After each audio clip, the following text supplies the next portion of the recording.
Ça s'appelle un brevet. On va mettre un brevet sur le médicament. Personne ne peut copier la molécule de Viagra ou le vaccin ou peu importe qu'on vient d'investir le 500 millions dedans. Et là, on a un brevet de 10 ans, 15 ans, 20 ans, 25 ans selon les pays. Le Québec, en passant, est le paradis des compagnies pharmaceutiques. C'est ici qu'on octroie les brevets les plus longs. Et tant que ton produit est breveté, personne ne peut le copier. Quand le brevet vient à échéance, 20 ans plus tard, on va dire, les autres compagnies peuvent le faire et c'est ça qu'on va appeler les molécules, les médicaments génériques. C'est le même médicament, on l'a copié, puis maintenant les autres compagnies peuvent le faire parce qu'on calcule que dans le 20 ans ou le 10 ans de brevet qu'on vous a donné, vous avez eu le temps de récupérer votre 500 millions d'investissement. Alors, ce qui arrive avec les plantes ou les vitamines, c'est que les substances naturelles ne peuvent pas faire l'objet de brevets. Donc, si vous faites une étude sur, par exemple, le curcuma et COVID et que vous investissez 50 000 dans l'étude, puis que vous prouvez que curcuma et COVID fonctionnent, n'importe qui d'autre demain matin va vendre son curcuma avec les résultats de votre étude parce que vous n'avez pas eu un brevet. Donc, votre investissement, vous n'avez pas la chance de le récupérer comme dans le cas d'une étude clinique. Donc, c'est pour ça, c'est ça la limite. Et c'est pas parce qu'on n'a pas de preuves que c'est la preuve que ça ne fonctionne pas. Ça veut simplement dire qu'on n'a pas nécessairement fait les études. Ceci étant dit, si tu vas dans PubMed et tu rentres curcuma, curcumine, il y a 25 000 études cliniques qui vont sortir. Il y en a des études qui sont faites. Mais même quand il y a des études, tu parlais de la vitamine C. Je ne sais pas si vous avez été au courant dans les dernières années, mais il y avait une pétition qui a circulé, qui avait été lancée par une dame qui s'appelle Nathalie Prudhomme, pour justement rendre accessibles les perfusions de vitamine C au Québec. Les perfusions de vitamine C, comme Maurice l'a dit, ça fait plus de 30 ans que c'est utilisé. Il y a des milliers d'études cliniques qui appuient ça. D'ailleurs, vous traversez la frontière, vous allez du côté de l'Ontario, vous avez accès aux perfusions de vitamine C. La vitamine C ne guérit pas le cancer, mais quand vous prenez des traitements pour le cancer, ça peut grandement mitiger les effets secondaires des traitements. Ça va travailler votre énergie vitale, ça va vraiment vous aider à passer au Et travers, supporter votre c'est important immunité. de comprendre, c'est que Oui, ça ne nuit pas à la ça ne chimiothérapie. nuit pas à la Au chimiothérapie. contraire, ça augmente l'efficacité de la chimiothérapie dans les cellules cancéreuses tout en protégeant les cellules saines. Oui, et ça, c'est pas des histoires de naturopathes, c'est documenté scientifiquement. Donc, il y a eu cette pétition qui a été lancée, qui a été signée, je pense, 77 000 personnes, là, à quelques personnes près. Et la pétition qui a été déposée, qui a été enregistrée, tout le machin, a été balayée du revers de la main. Donc, ça veut dire quoi? Ça veut dire que cette vitamine C qu'on n'a pas cru bon de rendre accessible aux Québécois, parce qu'on parle de vitamine C à grosse dose qu'on prend par injection. Vous allez en Ontario, elle n'est pas dangereuse en Ontario, vous pouvez les avoir. Mais vous imaginez que vous avez le cancer, vous devez vous rendre là-bas 2 fois par semaine, les frais que ça inclut, que ça occasionne, la fatigue que ça occasionne d'aller faire vos traitements là-bas et tout le machin. Donc, c'est vraiment pas intéressant pour les patients, donc de pouvoir l'avoir à leur CLSC ou d'avoir une infirmière qui va à la maison. Mais c'est que pour l'instant, comme ce n'est pas un traitement approuvé, les médecins ne peuvent pas signer la prescription et les infirmières ne vont pas le faire de manière illégale. Alors, on voit bien que ce n'est pas un problème ni d'efficacité, ni de dangerosité, et on parle juste là, dans ce cas-ci de la vitamine C, mais on pourrait parler d'un paquet d'autres ingrédients comme ça. Alors, si ce n'est pas dans le but de protéger le public qu'on fait des règlements comme ça ou qu'on poursuit des gens comme toi, Maurice, si ce n'est pas parce que c'est dangereux, qu'est-ce qui fait que, selon toi, il y a une telle censure et une telle chasse, entre guillemets, aux sorcières envers les approches complémentaires en santé? Ben, j'écoutais le docteur Daniel Pénoël, dont je vous ai parlé au début de Oui, l'entrevue, là. Alors, on lui posait la question là-dessus. Puis il dit, écoutez, moi, je suis médecin et puis je ne renie pas du tout mes études en médecine, puis j'ai eu de bons maîtres, etc.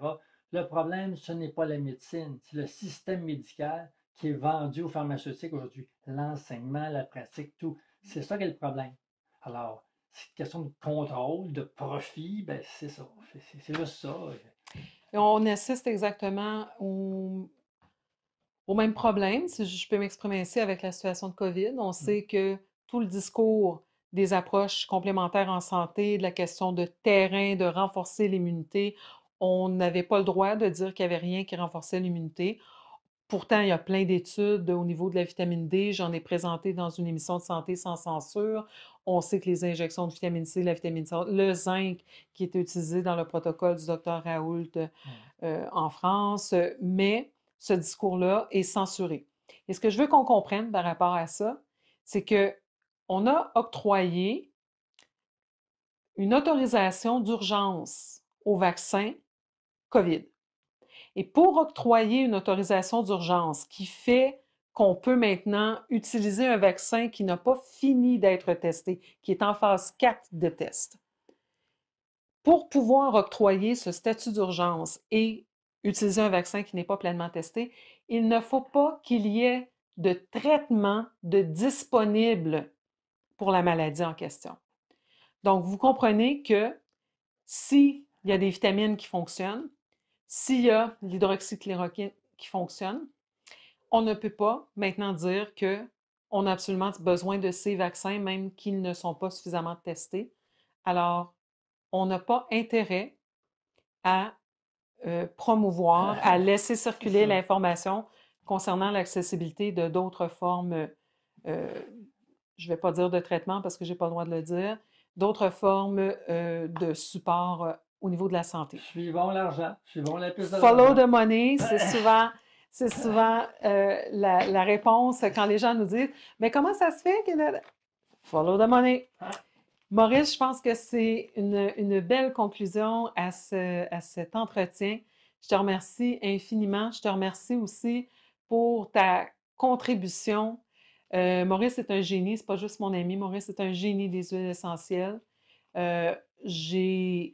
J'ai complété ma formation en naturopathie, entre autres, à cause de mon intérêt pour les huiles essentielles. Il y a 30 ans, on était assis à un resto de pizza à Saint-Lambert. On rêvait d'une école de naturopathie. On l'a parti l'année passée. Mais ta contribution à la naturopathie au Québec, à l'aromathérapie, est l'œuvre d'une vie. Et je suis une des premières à en avoir bénéficié. Donc, je veux vraiment te remercier pour ta contribution. Tu es un grand clinicien, tu es un grand chercheur et c'est un legs inestimable que tu nous donnes. Et c'est vraiment un honneur pour moi que tu fasses partie donc, de l'Académie parce qu'ensemble, on rend ces approches-là accessibles. Les gens peuvent les étudier dans le confort de leur demeure. Et même s'ils ne sont pas des cliniciens, on a vraiment toutes sortes de niveaux de cours qui permettent aux gens de s'approprier des outils, encore une fois, qui n'excluent pas d'autres approches, qui viennent juste s'ajouter à notre boîte à outils pour reprendre le pouvoir sur notre santé. Et Dieu sait que c'est important. Devenir plus autonome. Plus devenir autonome, exactement. Confiance en nous, en la nature. Soigner nos enfants, les gens n'allaient pas dans les hôpitaux avec la situation. C'est sûr que si on peut régler nos petites affaires nous-mêmes, ben on désengorge le système aussi pour les cas qui ont vraiment besoin du système. Donc, merci infiniment, Maurice. Merci à vous d'avoir été avec nous pour ce bel entretien. Je vous remercie aussi pour les dons. Je remercie de contribuer à Santé sans censure. Vous savez que la censure, elle est réelle. Ça va aller en s'amplifiant. On le sait avec les lois qui viennent d'être votées. Donc, on n'a pas le choix de faire des productions indépendantes comme celle-ci. Ça implique de l'achat d'équipements, ça implique notre temps, ça implique nos recherches, ça implique le travail de mon excellent technicien collaborateur, Louis Ruiz. Et donc, tout ça doit se payer. Donc, vraiment, on vous remercie pour vos dons. Il y a un lien en bas de l'émission. Vous pouvez contribuer à la mesure que vous pouvez, 2 5 ça s'accumule, tout ça, et ça nous aide à continuer à vous aider, à répandre l'information sans censure. On se retrouve très bientôt et merci encore une fois d'être là.